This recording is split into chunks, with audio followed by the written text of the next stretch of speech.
Brexit. It's like a death by 1,000 cuts. Now, the snake oil salesmen, they told us that everything was going to be great. The land of milk and honey. Sunlit uplands and all that. That's what they told us. Everything was going to become cheaper the day we left the European Union. Food, shoes and clothes. Jacob Rees-Mogg. But that didn't happen. No, in fact, everything is more expensive. That's what happens when you add red tape to the mix. And now, well, the city has lost its bank passporting, memorandums of understanding. There's a whole load more coming at the end of this year. Come 2025, the city loses euro clearing. That might get kicked down the road a little bit longer. We'll see. But they might actually be ready. Because the EU's quite good at that, you see. Well, unfortunately, though, for the UK and the City of London, well, they have seen an exodus. Not kind of the exodus that was forecasted. No, nowhere near. Anyway, 7,000 odd jobs leaves London's prized banking sector after Brexit and because of Brexit. Dublin, Frankfurt and Paris are vying for the share of the financial services markets once dominated by London. So London's role as the financial services king of Europe appears to be under pressure for the likes of, well, from the likes of Paris, Frankfurt and Dublin after Brexit. Now, although the most dire forecast for the exodus of around 250,000 odd city jobs after split has not materialised, a new report suggests 7,000 roles in the sector have been relocated already from the British Isles. And there will be more. Trillions of dollars have already left the city. And while there may not have been a wholesale switch of Europe's financial markets, some experts believe that specific sectors are being reorganised and recalibrated, such as investment banking. And there's a couple of comments at the end of this article I want to share with you as well. Now, London is still seen as the global financial player, but it isn't necessarily seen as the single European financial services centre. And I think that's it. I think that is what has changed. So, I think what has changed is the fact that we've left the European Union because of Brexit. As a result of Brexit, says David Henig, who works with the European Centre or International Political Economy, and he told Europe News. He says here that now people think it's not just London. That's a European financial centre. It's other places, and it could be Paris or Amsterdam. It could be Dublin. Now, Peter Lower, the former chief economist of the German Stock Exchange, believes that Brexit has definitely had a detrimental effect on London's fortunes, but added it is too early to predict the future. Like death by 1,000 cuts. Drip, drip, drip, drip, drip. That's obviously the blood dripping. Yeah, okay. Anyway, I don't think the strategic thinking. Does that strategic thinking? Does that actually? That doesn't go with Brexit. There is no strategic thinking in Brexit unless you're trying to hide your money, like they did. Well, he says, I don't think the strategic thinking was done properly in the UK. And Frankfurt was keen, Paris was keen, and you know about the incentives put forward in various European cities. Huge incentives. All that said, where will it end up? Ultimately, whatever ultimately may mean, well, it's too soon to say. So the comments in this were quite interesting. Real silly, stupid ones, you know, about, oh, it's the Ramonas and all that sort of stuff. The usual rubbish. In fact, there's one comment there that says, deleted by Ramonas. But obviously, someone's been an idiot. So anyway, if we go back down here, I've highlighted a couple. There you go. This guy here, ILT, he says, I am firmly against Brexit, but it appears, surprisingly, to have had little material impact on London as a financial centre. No, because they're all left. The people that would have been affected aren't there.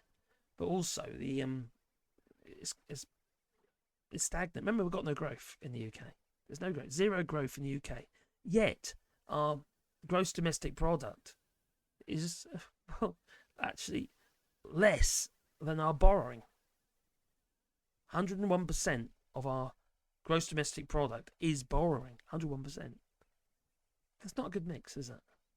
It's really not. Even if we want to rejoin the EU, we can't actually get past the Copenhagen terms of the Copenhagen, they call it procedure or whatever it is, or criteria, and where you can only have like 60% of the actual GDP could be debt. So that's not going to help, is it? So he says here, another commenter put it well. Jobs to Frankfurt and Dublin are lower paying, and mid and bank offers jobs for the most part, and key trading structure. They haven't all just gone to the EU. There's a lot of jobs been lost to the United States as well, to New York. They left the city. I can't remember which bank it was now, but one of the big American banks has shifted huge amounts of money, massive amounts of money, out of the UK. Quite yours again. Morgan Stanley, is it? And the European capitals are a million miles away from threatening this position, as London being one of the top financial centres. It'll be funny. It's got heritage, isn't it? It really has. Don't forget they didn't vote for Brexit. So, I mean, the city, most people in London, the Remainers, aren't they? So I have to say, from a normally decent outlet like the Euronews, this article is pretty poor. Well, it's quite a thin article, to be honest. It doesn't give you a lot of detail or nuance in it. There's not much going on there. But it's more like a headline article, I suppose. The real tragedy, of course, I really do agree with this geezer here. The real tragedy, of course, is the areas of the UK that most votes for Brexit are the ones that are actually taking most of the pain. Yeah. And those with a dying remnant of manufacturing industries, tourism, and other sectors relying on export markets. Yeah, that's the story. So that's 100% right. That they're the ones really feeling the pain. You really voted for it. It's just crazy. It's that Turkey again, isn't it? Voting for Christmas. No, they're not oven-ready dealers as well. As oven-ready as bringing the old turkey, or taking the turkey out of the freezer the day before Christmas. Flipping raw! Well, another geezer, though, he also commented, this one here, Amaran Skell, whoever that is. So London's second largest financial centre in the world, and Paris is the next largest European centre in 15th place. Now that's right, boys. The article above is pretending the second largest is threatened by the 15th largest. Okay, let's just have a look at this, shall we? Okay, this is in Statistica, and says the leading financial Statistica.com. Leading financial centres in Western Europe as of March 2023. So I suppose it includes London, Edinburgh, and all that, So if you scroll down here, London, all right, is 731 global financial points or something, however they work it out. Anyway, 731. I'm not a banker. So London's 731, Paris 710. So it's not far behind. 731, 710. It's not exactly dragging its heels, is it? Now, the thing we've got to remember here is all these financial centres that happen to be in the EU, they're all, well, holding hands. They're all in the EU. The UK's on its own. This is how it is.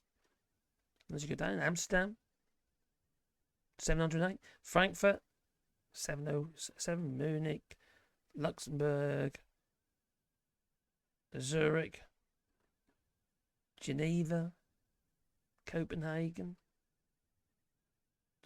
Switzerland. So, okay, some of these economic area. Berlin, Edinburgh, obviously, and Scotland. So, maybe they can take over. Stockholm, Oslo, it goes on, Madrid and what have you. So, it goes on. They're all fairly close to London, right? So, together, if they all work together, which, and they all got the same currency, the euro, they're bigger than London. Just not as a single financial centre. And some of them, like for instance, I think it's Amsterdam, is very much, I think, more stocks and shares trading they do, don't they? They're quite big on stocks and shares trading. They did very well out of Brexit, Amsterdam did. So, Yeah, it's just the point is it's all about not just nuance, but everything's relative, isn't it? One thing affects the other. And anyway, we were told it was going to get better, and it's not better.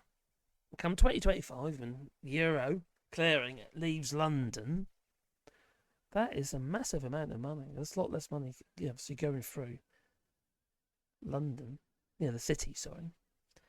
So yeah, it's not very helpful, is it? Anyway, you told me maybe you work in the banking sector, and I would be interested to know what your point of view is. But please boot the old like buttons. It helps the channel, And I need all the help I can get because my videos are not doing too well at the moment. I don't know why.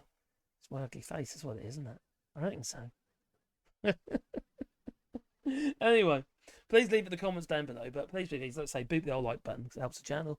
But also, if you've got sports, you can do that on Patreon or buy us coffee, and links down below. It's also got memberships as well. So, anyway, it's time for me to go, as I say to tell you, though. So, have a lovely day. Ta-ta.